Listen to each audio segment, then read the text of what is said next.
Tiene la palabra la diputada Claudia Ortiz. Muy buenas noches, colegas diputados y diputadas y el pueblo salvadoreño que está pendiente de esta sección plenaria. Nos encontramos nuevamente al final de un año discutiendo el presupuesto para el año siguiente. Y en este debate hay que decir que un buen presupuesto hecho de forma responsable no debería sufrir muchos cambios durante el año en que se ejecuta. De hecho, tendría que incluir todos los gastos que tiene planeado realizar un Estado en su totalidad. En definitiva, ser un presupuesto real, que sirva como la hoja de ruta para el desarrollo de un país y para la política económica de un gobierno. Pero este es el deber ser. Sin embargo, cuando una asamblea legislativa no hace su rol de controlar cómo se gasta durante el año el dinero de la gente o cómo se invierte el mismo, y sobre todo cuando la mayoría de cambios que se hacen en el presupuesto no se discuten o se aprueban de forma express con dispensa de trámite, como se hace la mayoría en esta asamblea legislativa, el presupuesto general del Estado queda en una promesa que fácilmente se puede romper. Un análisis responsable del presupuesto para el año 2023 debe estudiar con cuidado todos los cambios que han habido en el presupuesto del año que está cerrando y cómo se terminó ejecutando el presupuesto 2022 para determinar si el presupuesto 2023 es realista. Este es el trabajo que hemos hecho. Cuando comparamos cómo cierra el presupuesto 2022 con el planteado para el 2023, es fácil concluir que no representa realmente lo que se gastará para el siguiente año. Necesitará refuerzos, igual que ha pasado en el año 2022. Antes de continuar, quiero dejar claro que los datos que a continuación voy a exponer son datos del portal de transparencia fiscal del Ministerio de Hacienda y de los decretos aprobados en esta Asamblea Legislativa, los datos de Hacienda a noviembre del 2022. Los números no se pueden refutar. Y si no les parecen estos números, pueden reclamarle al Ministerio de Hacienda, porque son sus datos. Hablemos entonces de lo que pasó en el 2022. El presupuesto 2022 está cerrando en al menos 1.795 millones de dólares más de lo que se presupuestó en esa Asamblea Legislativa que se aprobó exactamente hace un año. Es 23% más de lo que se aprobó. Es una enorme diferencia. 1.795 millones más se ha incrementado el presupuesto. Lo que se gastó este año 2022 incluso ha superado con lo que cerró el año 2020, el año en el que se tuvo la emergencia sanitaria por COVID-19. Para que tengamos una idea. Por un lado es preocupante que este incremento en el presupuesto solamente el 16% estuvo dirigido a proyectos de inversión pública, o sea, aquello que queda para muchos años para la población, en comparación con el 41% que ha sido dirigido para gasto corriente, es decir, para pagar salarios, para comprar bienes y servicios. Y además, estos salarios y estos bienes y servicios tendrán que ser pagados, obviamente, el siguiente año, ya que son para el funcionamiento de las instituciones. En conclusión, el Estado engordó. Es importante también aclararle a la población salvadoreña que este incremento de 1.795 millones que ha ocurrido en el 2022, en su mayoría no se ha dado por exceso de recaudación, como quieren repetir y repetir. Un 71% de ese monto es debido a deuda. 1.278 millones del incremento del presupuesto 2022 se debe a deuda, no incremento de recaudación. Entonces, esta deuda además es para cosas por las que no deberíamos endeudarnos. Por ejemplo, el funcionamiento de las municipalidades, que es para una de las cosas que ha servido este incremento en el presupuesto. Por otro lado, otro tema importante a tocar, hay rubros que parecen estar incompletos. Si uno compara este proyecto que se quiere aprobar con las erogaciones que se hicieron en 2022 debido a las modificaciones durante el año,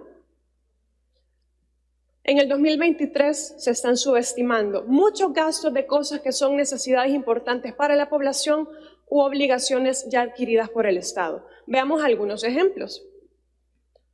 Lo presupuestado para 2023 en el subsidio del gas licuado es 74 millones menor a lo que se gastó en 2022.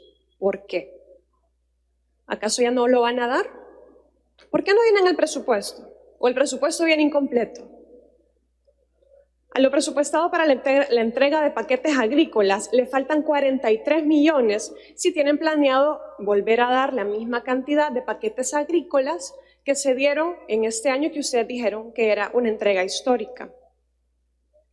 Yo no creo que el gobierno vaya a disminuir esos beneficios, o si lo va a disminuir, o el presupuesto en agricultura viene incompleto y van a necesitar entonces hacer cambios y ese presupuesto está mal hecho.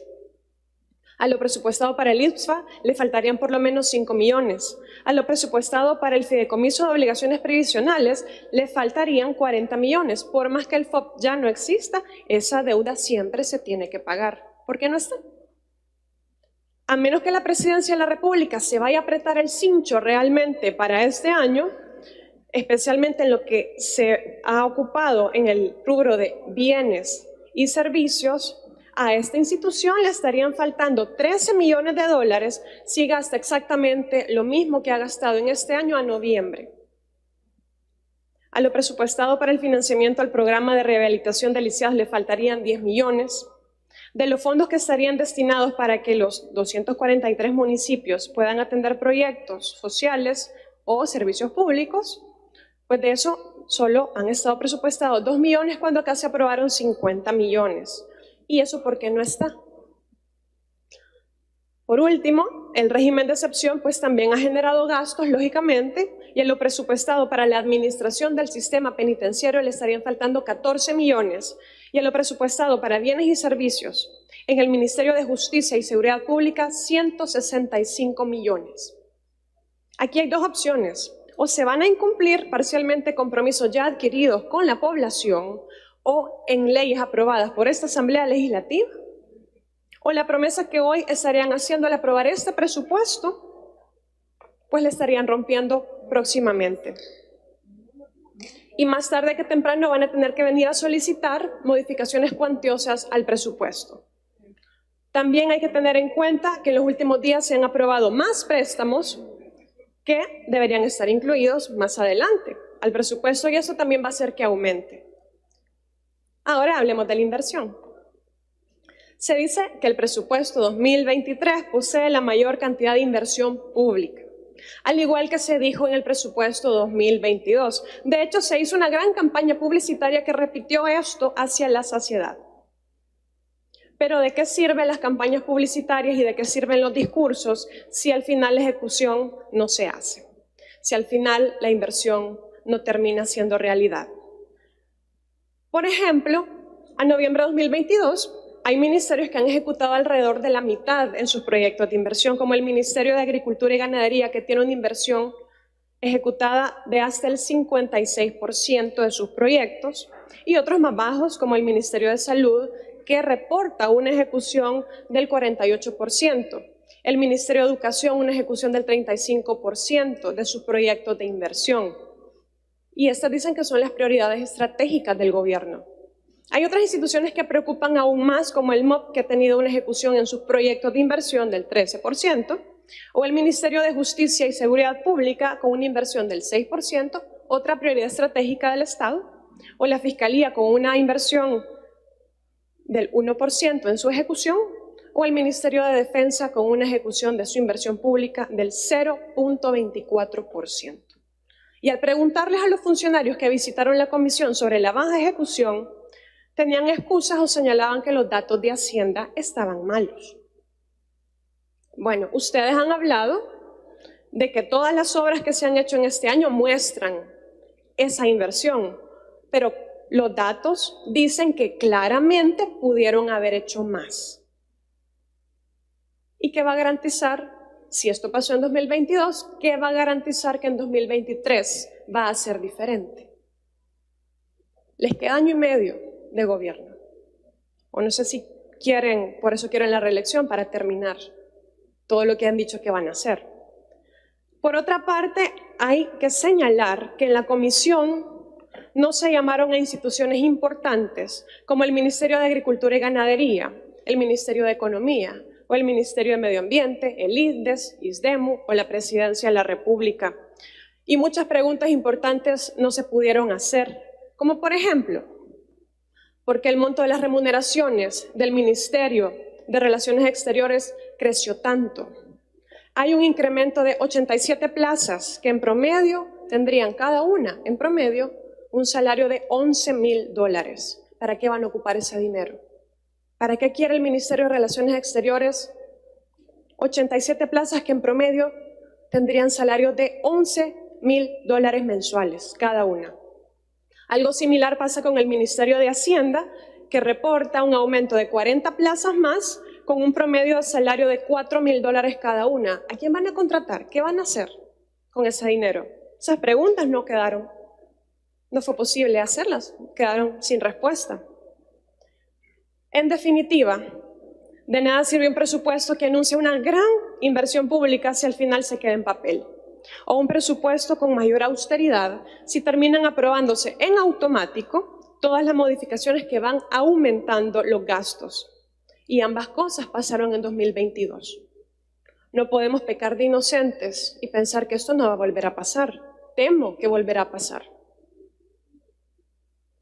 Ustedes tienen los votos y este presupuesto se va a aprobar, aunque con datos he demostrado que no es realista.